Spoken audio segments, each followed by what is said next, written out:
Alerte film culte, alerte film culte, alerte film culte. Réalisé en 1973, Justice sauvage fait partie d'un sous-genre du polar américain des années 70, à savoir le polar rural badass dont l'acteur Burt Reynolds se fit le chantre avec des pellicules méga macho comme les Bootleggers ou Gator. Dans Justice sauvage, c'est Joe Don Baker, surnommé le Marlon Brando de la série B en raison de sa ressemblance corporelle avec l'acteur du Parrain, qui justifie largement le titre, à savoir qu'il rend la justice de façon très particulière. Ancien marine devenu catcheur, Buford Pusser revient dans sa ville natale du Tennessee et s'aperçoit vite que celle-ci est désormais sous la coupe d'une bande de mafieux qui gère un trafic de prostitution et d'alcool par le biais du bar local. Qu'à cela ne tienne, Buford devient shérif de son patelin qu'il va nettoyer de tous ses corrupteurs à coups de bâton.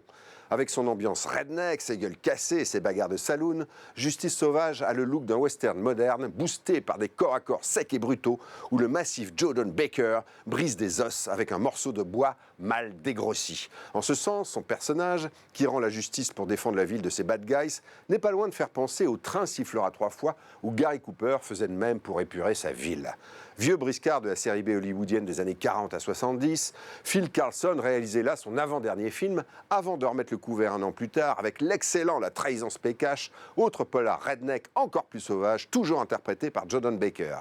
Justice sauvage aura droit, lui, à 2 suites, ainsi qu'à un remake en 2004, avec le bibendum Dwayne Johnson, alias The Rock, dans le rôle titre.